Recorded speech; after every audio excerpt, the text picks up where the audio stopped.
we're going to go ahead and introduce our next speakers for today. Legends, both of them are pilots, which is super cool. You know, pilots have to know all about meteorology, and they're also storm chasers, and they're really awesome. Like, Skip is someone that I really looked up to, learned a lot from when I was first started chasing, and I always thought it was really cool. I will say I was always really nervous to be in a Skip Talbot breakdown video. Because like 100% if you're in that, like, it kind of messes with your whole head. I remember like Tanner Charles a few years ago, like got cornrows afterwards to change his complete image after Skip was like, maybe you shouldn't drive into a tornado. So what we're going to do right now is we're going to introduce Skip Talbot, Andrew Guidarelli. Welcome to the stage, guys.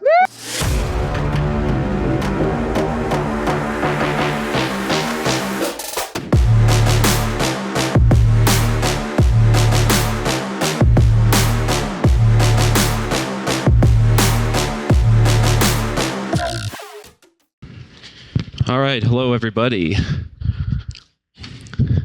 Just waiting on slides. All right, so as Eric mentioned, it's very important to know meteorology if you are a pilot, because we are in the sky every single day, right? When you chase a storm, you are on the ground looking at the sky. When you're flying a plane, you're in the sky itself. So it's all in your head, right? People think that, you know, a lot of the reason storm chasers get in trouble is because of the storm or other factors, but a lot of the time it's because of themselves. And with most plane incidents, it's also because of pilot error and mental factors. So that's kind of what we're going to be talking about today. Skip. Yeah, thanks for having me back here, guys. It's great to be back talking to all of you. So yeah, just a little bit about my aviation background. These are my two main interests, right? Storm chasing and aviation. So I thought I'd show you or talk to you guys today about how I actually use my aviation background in chasing. So a little bit about myself. I grew up in an aviation family on a small airport. I started taking lessons when I was a teenager, but it wasn't until 2008 that I really started training. I got my pilot's license in 2010. I'm rated airplane single engine land. All that means is I fly little planes like Cessnas. And yeah, I have a total time of 203 hours, and that makes me a pretty low time pilot. I don't have my instrument rating. I don't have a commercial. I'm not a flight instructor like Andrew. He's the real professional here. I'm what I would consider myself to be an amateur scrub. Oops. So yeah, I have a few more ratings than Skip. When I was 17 years old, I got my private pilot's license, actually flew a plane before I ever drove a car. I have airplane single engine land, most recently my seaplane rating, which I got down in Florida about a month or two ago. Multi-engine land, instrument, commercial, CFI, and CFII, which is instrument flight instructor rating. I'm at approximately 475 hours. Back in 2019, I did an internship up in Alaska working for Alaska Airlines, and now I work as a CFII at Ohio University in Athens, Ohio, which is pretty funny because usually in the meteorology world, when someone says OU, that's Oklahoma, right? But to me, it's Ohio, and I would like to point out we're about 50 years older than the University of Oklahoma, so we got copied by you guys. Yeah, to compare my other main interests here, just for fun, I do like to keep stats. So these are my chase stats since I started chasing in 2003. I've been on 462 chases, 290,000 miles. I've seen 156 tornadoes total. I know a lot of you see 156 tornadoes every season, so I'm not jealous. But yeah, I still consider myself an amateur scrub when it comes to storm chasing as well. You know, it's really not my career. I didn't go to school for meteorology. I don't have a degree in storm chasing, but I think that's great. Because really there is no official training or certification or licensing for storm chasing like there is for flying. It's up to us amateurs to figure out what we're doing out there in the field. And I think that's a good thing. Do you guys want an FAA for storm chasing telling you when and where you can chase? So I just something to keep in mind there. Yeah, so I don't have a degree in meteorology either. I did pick up a minor when I was in college, but my major was in aviation flight. I've been on 126 chases. I actually first got recognition for seeing the aurora at Glacier National Park back in 2022. There weren't many tornadoes that year, and that was kind of my photo that blew up, and that's how I started getting recognition. But I have got to 38 tornadoes now, kind of also an amateur scrub, just like Skip. My claim to fame tornado-wise is the El Dorado tornado back in 2024. That was a really beautiful tornado for those of you who were there. I chased pretty much full time 2020 through 2024, and then last year just did the standard 2-week chasecation as I was focusing on building flight hours instead.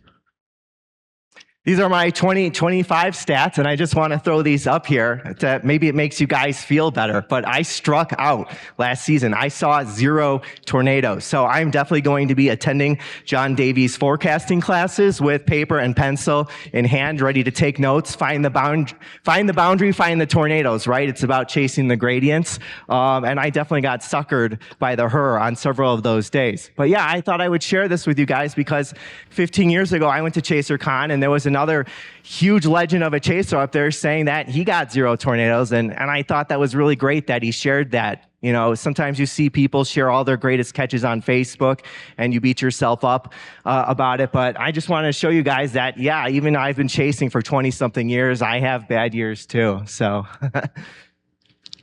My year last year went a little bit better. I had 8 chase days, 4 tornadoes. My best day was May 16th. I got the Sikeston, Missouri tornado, and then left that storm just in time to get the Marion, Illinois EF4, which I think I'm the only chaser who got both of those. I'm not sure. You had to leave it at like the exact right time.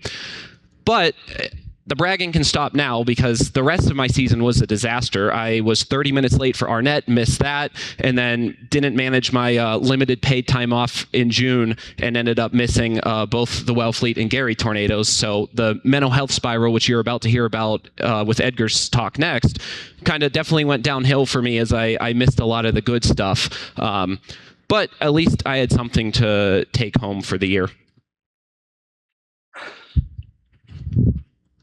Thank you. So, combining my 2 passions, right? These things do not mix, airplanes and tornadoes, right? I mean, who would be dumb enough to chase supercells in a small airplane? This guy was. So we actually attempted this from 2012 to 2013. We rented a Cessna 182 with the goal of documenting tornadoes from the air. I teamed up with a much more experienced pilot. That's Caleb Elliott. It's a commercial jet pilot with thousands of hours. He was our pilot in command. We picked days where we could get a classic isolated supercell with a nice clear air escape route here. We had a cinematographer with us. This is Phil Bates. He runs a stock footage company out of Oregon. He's got, I think, tens of thousands of dollars worth of camera here precariously perched on this open window at a few thousand feet. And I was in the back seat using my regular storm chasing setup with GR level 3, and we were even able to ping spotter network, which must have looked pretty suspect to chasers on the ground. We're going 120 miles an hour diagonally across the grid. Now, I know some of you are able to do that now too, but yeah, I'll show you some of our better days. We got out there for 4 aerial chase missions. These aerial chases were a success in that we lived to tell about them. Please do not do this. It is wildly dangerous. But they were a failure in that we did not get the tornado shot. We got on tornado-worn supercells on all 4 days. We could not pull off the tornado, but we did get some gorgeous shots. A big black wall cloud over Kansas here. Just a gorgeous classic here with the base and the anvil stretching overhead. And then this storm really started to get going here. A big RFD surge with a big dust plume. The updraft base started to pull that dust back into the base. We even saw chasers driving along on the grid down there. It was really cool. This storm just started to really get going. It was wrapping up, a nice rotating lowering. It was gonna do it. And then, we had to go get gas. So we left that storm. I think Tony Lawback got some gorgeous shots of this big, long umbilical cord rope that came out of that thing. This here is the look of utter dejection. So yeah, that was brutal. This is what our aerial chases looked like. We flew little racetrack patterns in front of the storm as the storm tracked northeast here. This was one of our more dramatic days. Great big rotating wall cloud here, and it looks like it's getting ready, but there's a problem. It's going right into downtown Omaha, and Omaha is very busy airspace. A lot of airliners coming in out of there. It's controlled airspace. We had to ask permission to fly in there. We got on the radio with approach, and we said, hey, can we come in your airspace? We want to fly little circles in front of this storm over here. There was a long pause on the radio. We didn't know if we were in trouble or what. They finally came back, approved. Apparently, all other traffic had been diverted away from this storm. We were the only crazy bastards still in the air. So we had the whole airspace to ourselves. This was our last aerial chase. This was the famous Roselle, Kansas day. Who was on Roselle? Anybody on that tornado? So we weren't on Roselle. We were on a storm to the north, but this is what it looked like out of the windscreen. The visibility was terrible, pea soup, and we're flying up to this hazy base trying to spot tornadoes here. But the worst thing of all was the turbulence. It was so bumpy, we were banging our heads on the ceiling, and I started to get really, really airsick. Even as a pilot, I get airsick, and it was getting so bad I was gonna hurl. And we didn't have air sickness bags in the plane. So the only thing I could think to do was open the window. So I stuck my entire head out of the plane, and it's like a fire hose, 120 miles an hour of wind to the face. And then I just let loose, just heaving uncontrollably down the side of this plane. And with that wind, it was blowing down the plane. It was blowing up my nose. It was blowing back into the plane. It was everywhere. And I was still miserable. We had to land and get gas. I threw up again. While I was in the bathroom, that storm caught us. The gust front went overhead, and we had to take off between the gust front and the hail core. It was incredibly risky and dangerous. Please don't attempt this. But yeah, I was absolutely miserable, so much so it was literally the worst day of my life. I was sick for hours and hours. I was so sick that I could not get behind the controls of an airplane again for 8 years. But 8 years later, the bug finally bit me again. I thought I was done flying, but I got back in the air a few years ago. I joined our flying club, and airplanes, not good for getting shots of tornadoes. I do not recommend. What I do recommend is those drones that's the way to go for your aerial tornado shots. Project Otis, getting absolutely fantastic footage. What airplanes are good for are doing aerial damage surveys. So we had a 20-mile long EF2 track through central Illinois a few years ago. I took our Cessna 172 up and overflew the path. Look at these suction vortice marks in the corn. Those are so cool. See where it flattened the corn there as it crossed the highway. And yeah, just this classic, the neighbor's house is untouched, but that house is heavily damaged. This is a 1/4-mile wide EF2, but it's those suction vortices doing the damage. Drones are great for getting these close-in damage shots like this, but airplanes, could work together, and they really excel on tornadoes like this that have like a 20-mile path length over rather inaccessible open terrain that's hard to get to with drones. So I think they can both work together to do a lot of that damage survey work. This is what I'm flying now.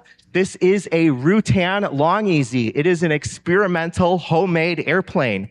My dad built this plane from scratch with a friend.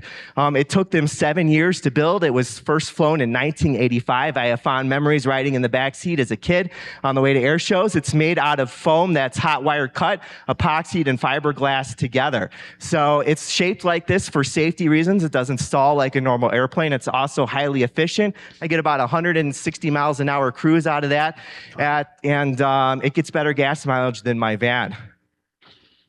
So I'm a low-time pilot. I fly Cessnas, and the family basically just gave this plane to me. I had no idea what I was doing. So I went down to Tennessee and I got special training, several hours of transition training from a former F-14 pilot. It was like Top Gun, but it was super fun learning to fly this plane. I didn't get a tornado this year, but I got to fly this into the world's largest air show. So that's what made 2025 for me. I'm pretty sure I'm done aerial storm chasing. I'm going to leave that to the real aerial storm chasers like Amaryllis. I'm looking forward to her talk tomorrow from the hurricane hunters. I would absolutely puke my guts out doing one of those hurricane flying flights. But I do hope to get some weather shots. Just swooping through those towering cumulus at sunset is absolutely spectacular. So All right, so now some pictures from a pilot who doesn't fly into tornadoes. So certified flight instructor, a lot of variety, you get to do a lot of different things. So most of the flights are, local, teaching students how to land, how to stall, how to do different things in an aircraft. But sometimes we get to go to cool places. The good thing about Southeast Ohio is we're in the foothills of the Appalachians, so I get to fly to West Virginia, Kentucky a lot. This was just outside of Lewisburg, West Virginia last summer. It's pretty cool when you get to see stuff like that from the air. We fly all types of seasons, all types of temperatures, right? This is the frozen Ohio River just outside of this Parkersburg, West Virginia. So that's the border of Ohio and West Virginia. They're almost completely iced over, which has happened 2 years in a row now. We've had a couple of cold La Nina winters that have led to that happening. But winter flying is a whole nother factor than in the summertime because you have to worry about ice forming on the wings. So if the temperature's close enough to freezing, you can't really go in clouds at all in small little aircraft like a Piper Warrior or a Cessna 172. You have to be really cautious about your decision making with all that type of stuff. Got to fly over the city I grew up in. This is Pittsburgh, Pennsylvania. I always like to take students there because our airspace in Athens is very sparse. There's not a lot of aircraft. So when you fly, this is barely even zoomed in. They vectored us right over the city. And there's tons of aircraft and tons of excitement going on when you're in a really, crowded environment like that. So anything from mountain flying in West Virginia to urban flying over Pittsburgh and Cincinnati. And there's a view from the ramp at Ohio University's airport. So these are the Piper Warriors that I fly. Pretty cool Soviet jet in the background that's not one of our aircraft. It is a public airport, so anyone can fly in. But we have 2006 Piper Warriors with really good glass cockpit avionics, Cessnas, and we just got Cirruses as well. I haven't been checked out to fly in them yet, but they're really nice. And this is the best part of the job. So when a pilot does their first ever solo flight when they're training, their flight instructor cuts off the back of their shirt. Because back in the old days, the airplanes would have one seat in the front and one seat in the back. And before headsets, if the instructor needed to get the student's attention, they'd pull on the back of their shirt. Obviously, it's different nowadays, but the tradition stayed. So over the summer, this was the first and so far only student I've had who I've actually gotten to sign off on a first solo. And I tell you, I was twice as nervous for his first solo than I was for my own first solo, because when it's your life in your hands, it doesn't feel as heavy as when it's somebody else's life that you're, signing off and trusting that they can do it. We have a lot of simulators as well. So this is inside one of our flight simulators.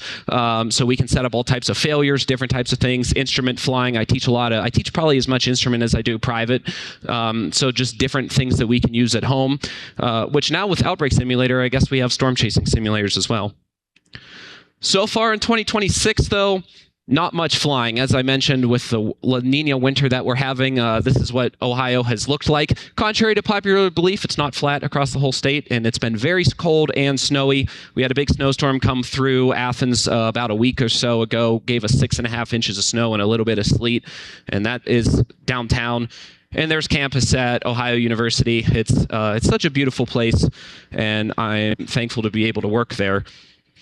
All right, so now getting into a bit of the bread and butter of this conversation, aeronautical decision making, and we're going to translate this to storm chaser decision making. So aeronautical decision making is a systematic approach to risk management and stress management. And I want you guys to think of decision making as it's a constant process. You don't wake up, make your decisions, and then forget about it, right? You are always making decisions from the week before you drive out to go storm chasing to as you're looking at the tornado. It's a constant mental process.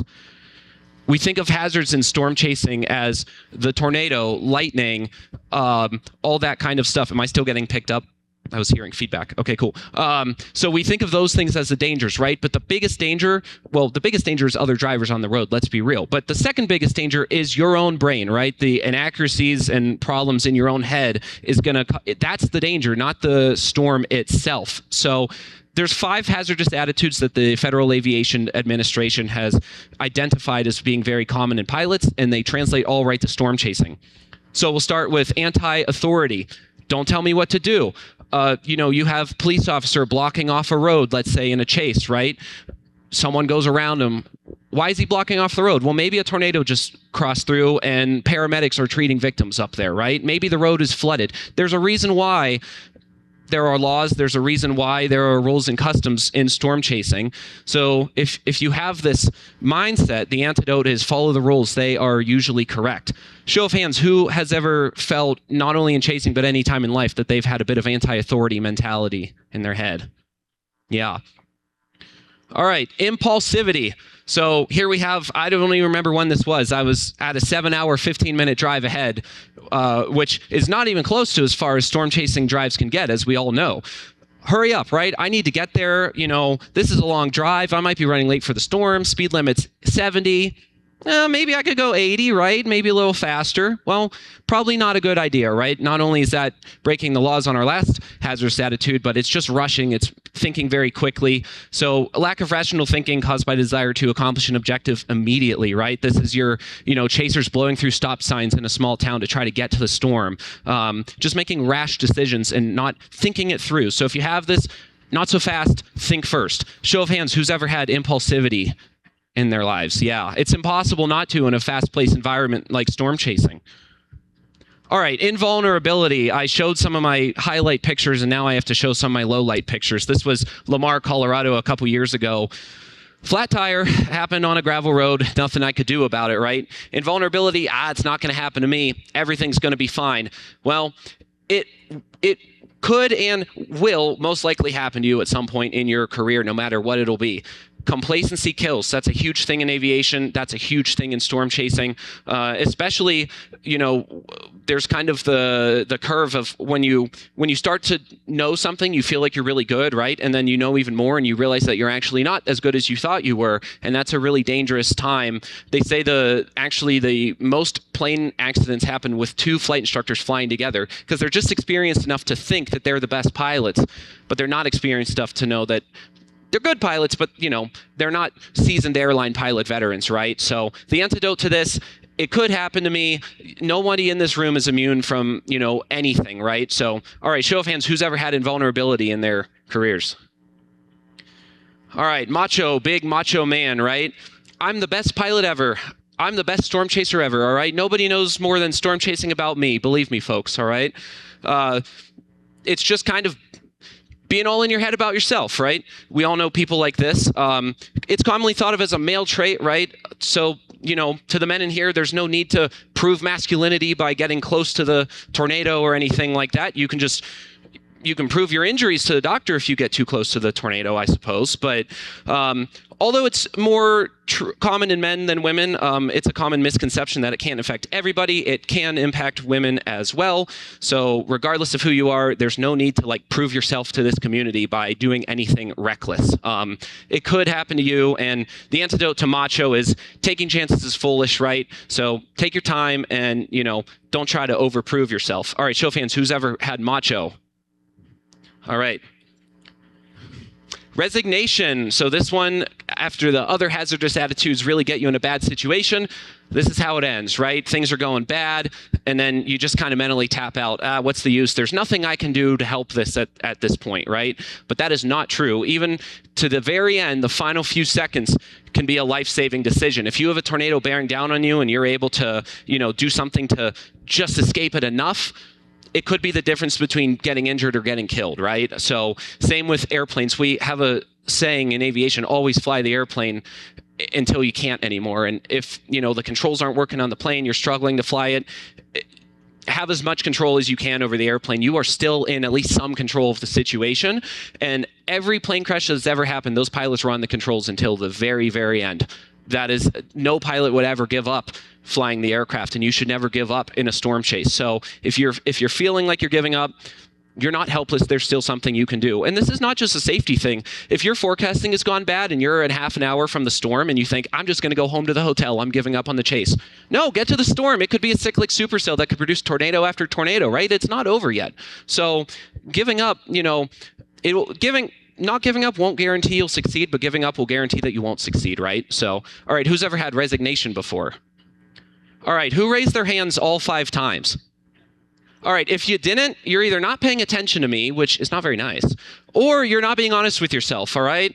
Every single person in this room is susceptible to all 5 of these hazardous attitudes. Every pilot, every storm chaser, even if you not either of those, every person in your life has at least somewhat of these. Some people more than others, obviously. But the main point of this is we are all susceptible to all of these. So check yourself, try to think, hey, where am I having these? How is it impacting my safety out with chasing? All right, so let's move on to some things that we can do to kind of, improve our decision making on a chase, right? So pre-flight or pre-chase, there's our Cirrus airplanes that I was talking about earlier with the amazing auroras that we had a few months ago. So we have what's called the 5P check in aviation: plane, pilot, passengers, programming, and the plan. Obviously, plane and pilot can become chase vehicle and the chaser. So kind of to go through these, right? So your chase vehicle. Are your tires inflated? Do you have a spare tire, right? I was lucky I had a spare tire that was working on that picture when I got the flat tire a couple years ago, or else I really would have been in trouble. Are you full on fuel, right? Is everything, ready to go in your car? Yourself. We'll get to the I'm Safe checklist on the next slide. Think about the hazardous attitudes I just taught you all about. And then your passengers. Who are you chasing with? Do you have a chase partner, right? They can help and hurt you. If you're with someone inexperienced, don't be relying on their thoughts about the setup and the meteorology, but they can still help you. Someone who doesn't know anything about storm chasing can, help you navigate, can help look at maps, can help do certain things that are useful. I'm always a solo chaser. I've taken a few family members with me. They don't know anything about chasing, and they've still been a benefit. It's made it easier for me. I mean, even when I'm trying to get photos and videos, I can delegate those tasks to them. Programming. So a little more programming in an airplane than in chasing, right? But you want to make sure your GPS is ready, your navigation. Make sure you know how to use the systems, right? Make sure you understand how Google Maps works, all the things you want to use. And finally, the plan, right? Have your forecast ready in the morning. Have everything ready to go. Where are we going? Don't just aimlessly wander towards the storm, and just kind of have a general plan of what you're going to be doing for the day. All right, I'm Safe checklist. We do this every time before we fly. Do it every time before you chase. Illness. I mean, that one's obvious. Anyone see the Perryton, Texas tornado a couple years ago, the EF3? Anybody? Wow, no one? Okay, well, I didn't see it either because I was in Oklahoma with food poisoning that day, and supercell came right over the hotel that I got with baseball-sized hail, and that was a very frustrating way to miss a tornado, but it happens. I didn't chase. Medication, right? Certain medications can make you drowsy, stuff like that. Are you stressed out? Whatever's going on in life. Make sure you eat enough. This is a big one. Make sure you sleep enough, all right? We've all, myself included, chased on not enough sleep. Chasing on, or driving on 24 hours of being awake is about the same as driving drunk. And if you wouldn't drink and drive, don't pull an all-nighter and then drive either. Finally, emotions, right? Maybe you're really upset because you missed the chase yesterday. I'm not saying don't chase the next day, right, because you want to redeem yourself, but, just try to move on from the past. We can do a risk assessment before every chase. So this is just kind of a example. You can kind of come up with your own add-up points if that's something you want to do. All right, during the chase, situational awareness is extremely, extremely important. I think we should all know that. Where am I? Where's the tornado? Where's the hail core? Where's the bear's cage? If you don't know what a bear's cage is, you probably shouldn't be storm chasing yet, right? There's a really good video on YouTube, Field Tactics for Practical Storm Chasing by Skip Talbot, that explains all of this. That's what you can use to help figure it all out, right? If you don't have any meteorology classes in college, whatever, go get storm spotter training, right? There's professionals that'll do this. In aviation, where am I, the airport, other planes, etc. This is a constant thing. Always be aware of where you are. And if you lose situational awareness, know your escape route and get out of there. All right, during the chase. So crew resource management, huge thing in aviation. Most, cockpits have 2 planes. Who's flying the aircraft, right? There's 2 sets of controls. So usually one pilot's flying and one is monitoring. So one pilot's physically flying the aircraft. The other one is talking on the radio, setting all the gauges, stuff like that. That's usually how we split it. In a chase, who's driving, navigating, who's filming and taking pictures, right? If you have a big, 4-person crew, delegate tasks. That way you're not trying to do everything. I usually chase on my own. I've never had a chase partner. I've only taken guests who aren't chasers. So if you're a single chaser, there's way more to manage by yourself. So just make sure that you're, delegating tasks to yourself the right way as well. If you do get into trouble, you can use the decide checklist. I mean, it's hard to do it on the fly, but at least try to think about it. Detect the problem, estimate the need for a change, choose the desirable outcome, identify the actions needed to change the outcome, do those actions, and then evaluate whether or not they worked. If not, go back to step 4 and try to identify a different action that you need to change. If you realize that there's a tornado coming right at you and there's a river and there's only one road that goes south, drive south. All right, operational pitfalls, another big problem here. Peer pressure, right? I get it. We all want to compete with each other. There's some good to that, right? I mean, that's how society evolved from competition, but it can be a really dangerous thing if we go too far with it. As I said earlier, you don't need to prove yourself to anybody. Get there-itis and get home-itis. This is really big. It includes after the chase, so don't turn your brain off when you're done chasing. I know you want to get to the hotel. I know you want to get home. You're tired. Wet roads, storms at night, other drivers. There are still dangers just from driving. As I said, the most dangerous part of chasing is not the storms, it is all the driving. Getting behind the aircraft or the chase, as I said, you always want to keep up on things and not kind of falling behind, so just always be thinking one step ahead. As I mentioned earlier, using your escape route does not mean you failed, all right? Sometimes I've had to use escape routes, Skip has, everybody has. Storms, can box us in with road networks, and sometimes you have no choice. Operating without adequate fuel reserves, I laughed when I saw that on the FAA website. That's really dangerous in an airplane. Might not be dangerous chasing, but you run out of gas, the storm's going to go bye-bye and your chase is over. So make sure you're filled up on gas. And then allowing stressors to impact mental clarity, such as environmental, physiological, and psychological. So that's back to the I'm safe stuff. You want to just make sure you're ready with all that. And then we got the Swiss cheese model and risk stacking. So think of it this way, the more pieces of Swiss cheese you line up in a row, the less chance that the holes are going to line up, right? So every safety thing you do is an extra piece of Swiss cheese.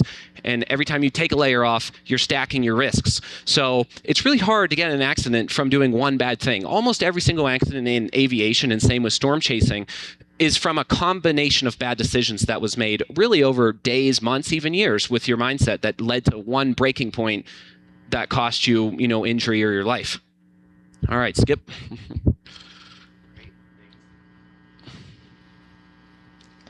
Yeah, I thought I would talk to you guys about a case study that kind of puts a lot of this together here. I flew the Long Easy out to the summit here. I was really geeked to do that. I took off from Central Illinois yesterday. It was a 6-hour flight. It was 17 degrees when I left Springfield, and this plane does not have heat. So that was fun, but it was a gorgeous, gorgeous flight. Otherwise, flying in with the mountains was spectacular. But yeah, flying into Colorado in a Long Easy seemed like a fitting thing to talk about this case study. So do you guys know John Denver? John Denver was a hugely popular folk and country singer. He was most popular in the 70s and 80s. I didn't know this until I started researching this, but one of Colorado's state songs is a John Denver song, Rocky Mountain High. I thought that was pretty neat. He's also an incredibly accomplished pilot. He had thousands of hours in all kinds of different types, aerobatic biplanes. He even had a type rating for a Learjet, which he used to fly to his concerts. John Denver bought a Long Easy that another amateur builder had made. And again, this is an experimental design. And this one in particular had a lot of modifications and quirks to it. Denver only got about a half an hour's worth of training on it. He did just a couple of practice landings, and then he flew it back to his home base in Monterey, California. There was less than 2 hours of fuel on the plane when he flew it back to his home. And the flight took about an hour. So you can maybe guess where I'm going with this. But the next day, he went out to fly that plane, and he started the engine, but it quit right away. So a mechanic came over to help him and noticed that the fuel valve was in the off position, and Denver was having trouble turning it. So the mechanic actually gave him some pliers to try to turn that fuel valve. And while the mechanic was there, he noticed how low the fuel was and offered to refuel the plane for Denver. John Denver said, "Nah, I'm only going to be flying for a short while." So he took off. He did a couple of practice landings. Then he flew low over Monterey Bay.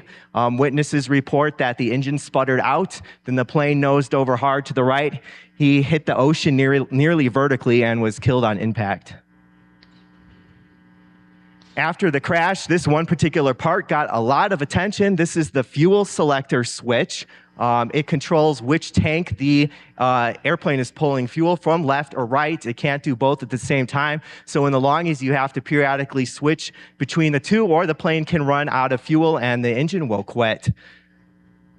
Denver's plane had been modified from the original plans. The fuel selector switch was moved to the pilot's seat behind the pilot's left shoulder here.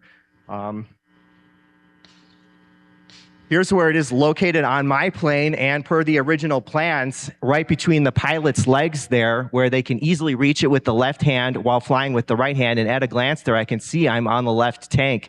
They think that when Denver's engine quit, he was attempting to switch tanks to the other tank to see if there was fuel in it.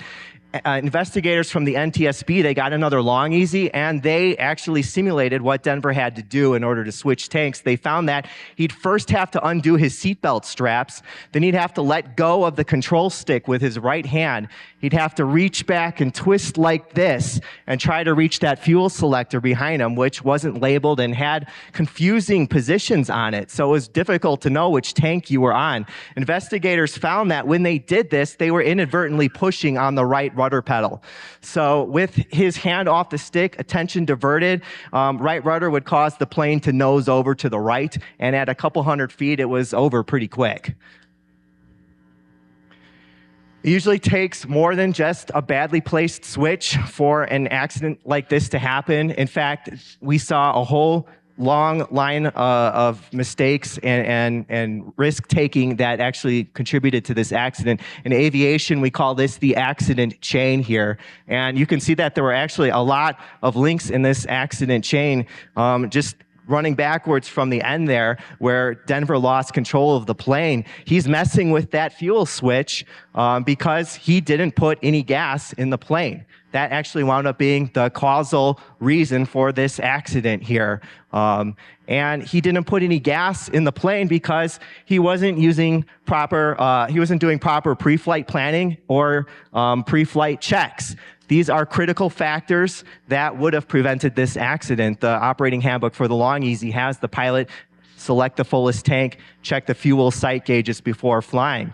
Denver is having trouble with checking the fuel sight gauges and selecting the fullest tank because he didn't get enough transition training. So not the cause of the accident, but this is risk-taking behavior that's accumulating here and adding up until we wind up having an accident. Denver's willing to get into a weird homemade airplane and fly it without training, I think because he had a long history of risk-taking behavior. He had been arrested for drunk driving a couple times. On that second arrest, he crashed his car. The same year, he wound up crashing an airplane that he was taxiing around on the ground. So drugs and alcohol wound up not being the cause in this accident, but those should have been wake-up calls to Denver saying, hey, I'm doing dangerous things out there. I'm making some pretty bad mistakes. I need to rethink about what I'm doing out there. So I'm not trying to shame or criticize John Denver for mistakes he might have made. I want to learn from those mistakes. We have people riding with us on our adventures, people that we love, people that are depending on us for their safety. So that's my motivation for why I talk about this a lot. Why am I talking so much about John Denver? What does this have to do with storm chasing? Last time I talked to you guys a couple of years ago, it was about these accidents in Central Illinois. Chris Risky's car here, a grain bin came down on his car, and Tanner and crew over here, they had power lines come down on their car, and they were trapped in their vehicles and then impacted by an EF3 tornado. After that incident, a lot of attention was put on what was bringing down those power lines. And this debate is still going. Was it RFD? Was it an inflow surge? I think it was a giant outer circulation of the tornado itself. But when I looked at these accidents in more detail, I saw a very similar pattern to the John Denver crash. In fact, the John Denver accident became the template for my own an event analysis on that April 4 case study. So I thought I would give you guys a little bit of the behind the scenes and backstory about what into that, and hopefully that gives you some perspective and some broad appeal to make sense of what happened here. But again, here I just want to point out the similarities between these two accidents, where there's a series of mistakes and risk taking that's compounding and adding up until we finally have an accident here. I can't rehash the whole April 4 event again, so I'm sorry if you didn't get a chance to see that analysis here. But core punching a giant tornado-warned HP wound up not being the cause of this accident, but that's a really risky maneuver. These chasers were already under a lot of stress, and that's going to reduce our margin of error such that there's really no more room to make mistakes. So at that point, checking where that bear's cage is and planning safe escape routes, those became so critical. They were basically life and death. And those were the things, that links in this accident chain that could have most prevented those accidents, just like doing proper pre-flight checks and flight planning would have prevented Denver's accident. So because once you're racing across the path of that bear's cage, it just takes one thing to go wrong, like a power pole coming down or a switch that you're having trouble turning. To me, these were just the straws that broke the camel's back. We had risk stacked on top of more risk, mistakes on top of that, until these were the things that finally brought it all crashing down. So yeah, I think if we can just be more conscious about some of the mistakes that we're making, some of the risk-taking that we're doing, storm chasing and flying small airplanes, those are always going to have some inherent risk, right? We can't be 100% safe out there, but I think there's a lot of things that we can do to minimize our risk and still be effective chasers. Things like always having a visual on where that bear's cage is and always having a safer escape route option that doesn't cross its path here. So I was talking to Andrew a couple of years ago about this. After I gave my event analysis, I had pilots come up to me afterwards. They immediately recognized what I was doing. And I actually modeled this off of these accident investigation case studies. Do you guys watch those on YouTube? They are extremely fascinating. These ones in particular from the AOPA Air Safety Institute, I highly recommend those, even if you're not into flying. They're absolutely fascinating, and they have lessons that you can learn about them. But yeah, this is where this talk comes from. It's 2 years in the making here, meeting Andrew after that talk and learning, hey, what can we bring to the table here as pilots, things that we can share with chasers from our own aviation training and background. This event case study in particular I used on that April 4 event analysis. Andrew talked to you here about hazardous attitudes. That was the case for this study where a twin-engine Cessna crashed. You might find it particularly interesting because the pilot wound up flying into thunderstorms, and where there's zero visibility, severe turbulence, icing, basically the bear's cage of flying. But it was hazardous attitudes like macho and anti-authority and invulnerability that put that pilot in that position. We saw every single one of those hazardous attitudes when we were looking at Tanner and Chris's videos. Anti-authority and macho, in particular with Chris's videos. We don't really have authorities telling us what to do when we chase, but there were chasers urging Chris to go. And he says, nah, we got time. And then that's immediately followed by, I can beat this tornado to the next intersection.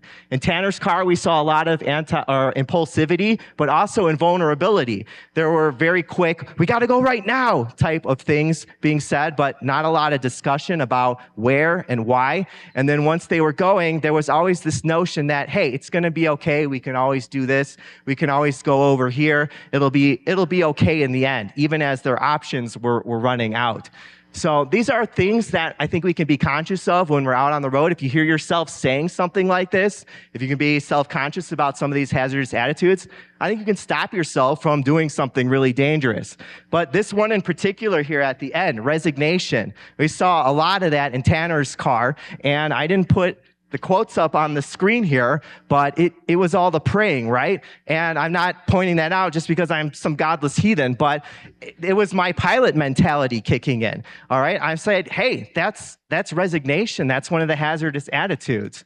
So I talked a lot about Tanner after the last talk about that. I was so rushed for time, and I think some of the nuance and message got lost there. But I want to stress again, I'm not making fun of these guys' beliefs or anything, but what I saw was 4 chasers who were resigned to their fate of being run over by a tornado. So I'm glad I get to kind of come back and address this, and hopefully some of the backstory here gives you guys some more perspective here. But yeah, we cannot resign ourselves to being hit by a tornado. We gotta do everything we can to drive out of that situation and not give up. And like Andrew was saying earlier, pilots facing an emergency, there comes a time when you know you're going to crash, but flight instructors, they teach their students that no matter what, fly the plane, fly the plane, fly the plane, because it could be a crash you walk away from, and it likely will be if you just fly the plane down. But if you give up or you get distracted, then it's going to be a crash you don't walk away from. And that's ultimately what happened to John Denver. He took his attention away from a dead stick landing to deal with a switch, and an accident became a deadly accident. And I started to see the same thing starting to happen in Tanner's car here. I said, hey, who's flying this plane? Nobody was at the controls anymore trying to drive out of that situation. The team stopped working together to come up with solutions. But I'm really glad they're all still with us here and that this wasn't a violent tornado. I'd like to thank everybody here again for being open enough to share that episode with us. That takes a lot of guts to put yourself out there like that. I think we all have done things out in the field that we're not particularly proud of. This amateur scrub definitely has. So, but yeah. Again, these are some of the things I think we can take away from aviation. From my own personal experience with aviation, hazardous attitude awareness, like Andrew was talking about, and this doesn't just apply to, the bear's cage. It applies to driving too, right? Tornadoes are scary, but that driving is what really scares me the most, guys. So I would think about that in that context especially. Checklist usage, I suggested the vapor check last time I was here. I don't know if it's sticking. I tried to use it. It's a little tough for me to remember. I'm always thinking when I'm out on the road, hey, where is it? Which way is it moving? That's just running through my head every time I stop. In fact, my chase partner, Jennifer's probably sick of me yelling it every time we're out of the car. But aeronautical decision-making, crew resource management, those are just fancy pilot terms, in my opinion, for making good choices, making good decisions when we're out there in the field, working together as a team. So yeah, have a driver who's focused on the road. Have the person riding shotgun calling out intersections, looking for traffic. So to me, that's some of the most important things about this. Yeah, so I actually just found out one of the aircraft I flew when I did my private training in outside of Pittsburgh had an engine failure 3 days ago, and the student instructor kept control of the aircraft the whole time, safely landed it in a cornfield, no injuries. So you fly the plane till the end, even in a life-threatening situation like that, they're completely fine. I chased on April 4th, 2023, so here's me coming through the town of Cuba, Illinois. Amazing structure for that far east. I mean, that looks like something you'd see in Montana, doesn't it? But as you can see here, I'm north. Here's Lewistown. Here's, as we know, here's your Hook Echo. Tornado somewhere in here about to form, heading this way. I need to get south, so I'm doing the dangerous thing, driving through the path of the tornado. But I had everything timed out. I knew how fast it was moving. I had Google Maps set to this intersection right here, 136 and 24. I knew it was, 20 minutes away, and I knew this thing was going to be here in like 15. I passed through the path of the storm about 10 to 15 minutes before the tornado did, so I had plenty of time, and even enough time to where if I had car trouble, I could wave someone down. Now, the odds of that are 1 in a million, but prepare for the 1 in a million opportunity, or 1 in a million event. But that being said, my situational awareness for this day started way before. Preparation started days before. I was already in Illinois from the event on March 31st. I ended up hanging out, ironically, in Springfield, Skipstown, for a couple of days because I just figured rather than go home, I'll just wait there a couple of days. Drove from Springfield to Geneseo, Illinois. I have a couple of friends up there, stay at their house. And on April 3rd, I was woken up by tornado sirens because there was a morning system of storms that came through at 7 a.m. That passes, I get an hour of sleep after that, make sure I'm rested, right? Goes back to I'm safe. And then it's coffee and forecast time. Always need your coffee. Make sure you're ready to go for the day. This was a tough setup. There was Iowa and Illinois. As anyone who remembers, it was better to be in Iowa, and I was not. So, see, I make stupid forecast decisions too. We all do. But I decided I still wasn't sure. Time here is 5 p.m. I'm still sitting on the border here in Davenport, Iowa. There's storms way west of Grinnell here, and then you have these ones. But they're moving really fast. I actually annotated this in live time. I saw how fast these storms were moving. I saw where I was moving, and I calculated, okay, where do I need to be to kind of get ahead of this? I know if I'm behind it, these storms are moving too fast. My day's over. So I need to stay ahead of this. That was my decision point. I need to go. So I had to come up with a plan and be ready. 5 Ps. Fast moving storms, and then plan out the next hour or so. So always be planning out the next hour or so. Think about the roads, think about river crossings, because the river crossings is why this whole situation unfolded with Tanner Charles and company. So here's me just south of Cuba. There's Lewistown, future storm track roughly this way. Illinois River runs right through this area. There's only 2 crossings. One is in Havana. I don't understand these Midwestern town names being after places in Cuba and San Jose. What are we doing, Illinois? But next crossing's an hour up in Pekin. That's way up there. And as you can see, Kingston Mines, that's right across the river from Pekin. You would have been in the hail core if you're up there, right? And I didn't want to deal with potentially getting trapped in. It's getting close to dark. I don't know what's going to happen. I end up going south. Probably could have stayed a little bit closer and let it pass me, but I was still trying to stay ahead of it. So I end up going to the South River crossing once I got ahead of the storm. That's about the time when the chaser incidents happened. Meanwhile, I'm seeing the tornado. I mean, you can barely even see it. It's kind of this area right here. There's like a darker area. That's actually the tornado. I saw it from really far away, but I knew I was limited in my decisions and what I could actually do to maintain safety. So sometimes you just have to take the L, and you know what? Hey, I still saw a tornado, so it's not that big of an L. So yeah, steps that you can take, kind of similar to what Skip said. Apply your checklist, such as the I'm Safe checklist and the 5 Ps into your chase routine. Or if you want to come up with your own checklist, right? I mean, every pilot, storm chaser does things their own way. Come up with something that works for you. Do you have a routine? If not, get one, right? Do you get up a certain time, eat, make sure you're, stop and use the bathroom in time, right? Doing all those things you need to do. Be rested, well fed, all those like human body needs, make sure you're taking care of them. Know when to fold them, know when to walk away, know when to run, right? As Kenny Rogers said, sometimes you just have to bail, and that's how it goes. Constantly review and reflect upon your chasing strategies and protocols. This is a never-ending thing. I will never stop becoming a better chaser than I am now. I will never stop becoming a better pilot. It's a lifelong, continuous thing that always happens. I mean, even if you're Reed Timmer and you've seen 8 million tornadoes, he's going to be better in 5 years than he is now, right? He's going to be more experienced. We're all going to be more experienced in a couple of years than we are now. So, all right, guys, thank you so much. Really appreciate it. Thank you, everybody.